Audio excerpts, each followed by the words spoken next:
কিছু মানুষ আমাদের স্বামী স্ত্রীর ভালোবাসা দেখে এতটাই জড়ে যে আমাদের আলাদা করার জন্য সোজা কবিরাজের কাছে চলে যায়।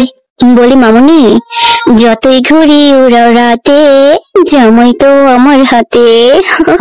রিভেন্স অফ দ্য নেচার বলে একটা কথা আছে, সেটা শুধু তোমার আর আমার জন্য না, এটা হচ্ছে পৃথিবীর যত মানুষ আছে সবার জন্য সেম।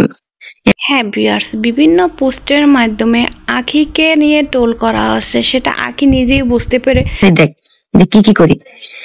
হ্যাঁ ভিউয়ার্স, তিশা আখিকে কোনো রকমই সহ্য করতে পারতো না, সেই জন্য আখি নিজে থেকেই সরে আসছে। আখি বুঝতে পেরেছে সেটা। তিশা বিভিন্ন পোস্টের মাধ্যমে আখিকে বুঝিয়ে দিল, তুই যতই কবিরাজের কাছে যাস না কেন, কোনোদিনও তুই আহাতকে আমার কাছ থেকে আলাদা করতে পারবি না।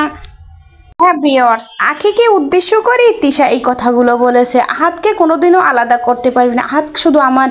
তিশার উদ্দেশ্যে সবাই আরো বলতেছে, আপনি তো কালো জাদু করে আহাতকে বেঁধে রেখেছেন। হ্যাঁ ভিউয়ার্স, বিস্তারিত জানতে হলে পুরোপুরি স্কিপ না করে আমাদের সঙ্গে থাকুন।